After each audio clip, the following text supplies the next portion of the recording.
உலகத்தில் ஒரு ஜனநாயக சர்வாதிகார நாடு இருக்குன்னு சொன்னால் அது அமெரிக்கா தான். அமெரிக்கா என்னவோ பெரிய நாடு அப்படின்ட்டு நம்ம ஆளுங்கெல்லாம் சொல்லிகிட்டு இருக்காங்க, உலகம் சொல்லிகிட்டு இருக்காங்க. அதில் அவ்வளவா உண்மை இல்லை.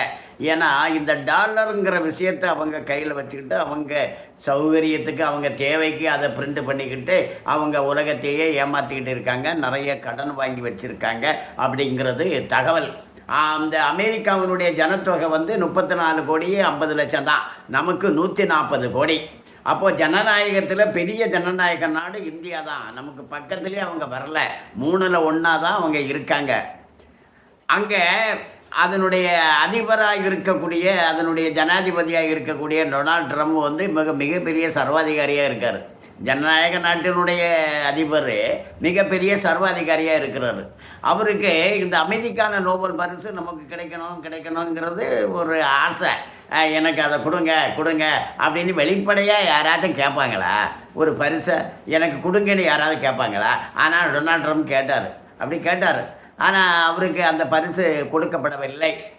நார்வே நாட்டினுடைய ஒரு அமைப்பு தான் அமைதிக்கான நோபல் பரிசு அறிவிக்கிறாங்க.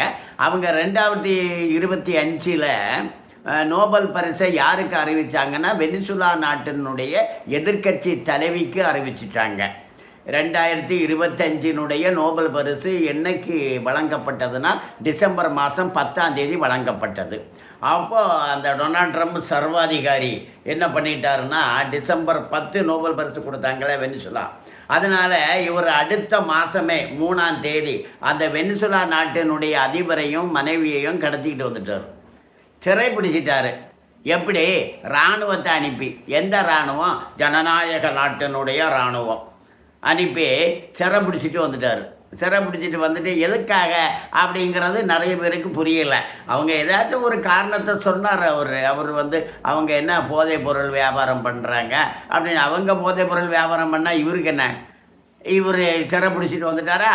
வந்துக்கிட்டு 3ஆம் தேதி சிறைப்பிடிச்சார், ஜனவரி 2026 ஜனவரியில்.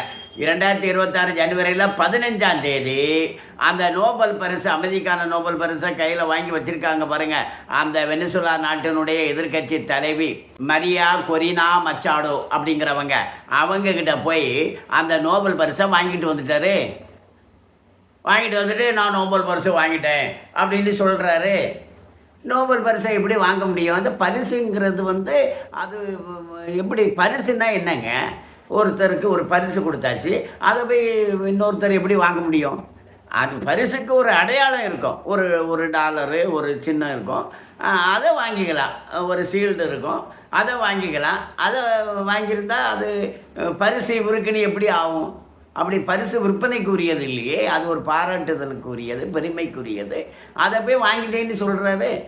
அதை ஒரு அம்மா அவங்க ஒரு மரியாதைக்கு என் பரிசை நீங்கள் எடுத்துக்கிடுங்கன்னு கையில் கொடுத்தா கூட இவர் நான் அதை வாங்கிட்டேன்னு எப்படி சொல்லலாம்? அவங்க பரிசை இவங்க எப்படி வாங்க முடியும்? வாங்க முடியாது. ஆனால் வாங்கிட்டேன்னு சொல்கிறாரு. அப்படின்னா இதை நம்ம என்னென்னு சொல்கிறது? இவருடைய புத்தியை என்னென்னு சொல்கிறது? இதை யாரும் பெருசாக கண்டித்த மாதிரி தெரியலை. ஒரு பெரிய சர்வாதிகாரியாக நடந்துகிட்டு இருக்கார் இவர். அந்த நோபல் பரிசுக்காக அந்த நாட்டினுடைய அதிபரையும் அவருடைய மனைவியையும் கடத்திக்கிட்டு சிறைப்பிடிச்சிட்டு அந்த நோபல் பரிசு யார்கிட்ட இருக்குதோ அவங்ககிட்ட போய் பேசி அவங்கள பயமுறுத்தி மிரட்டி அவங்ககிட்ட இருந்து அந்த பரிசை வாங்கிக்கிட்டு அந்த அமைதிக்கான நோபல் அது வேறு அமைதிக்கான நோபல் பரிசு. அமைதிக்கான நோபல் பரிசு எப்படி அடாவடித்தனமாட்ட வாங்குவாங்க? அடாவடித்தனமாக வாங்கினா அது எப்படி அமைதிக்கான நோபல் பரிசு? அது எப்படி வாங்குறது? அது பரிசு அறிவிக்கக்கூடிய நிறுவனம் தான் அறிவிக்கணும், அவங்க தரணும். அந்த ஒரு அடிப்படையான ஒரு புரிதல் கூட இல்லை பாருங்க. ரொம்ப வேடிக்கையாக இருக்குது. வணக்கம்.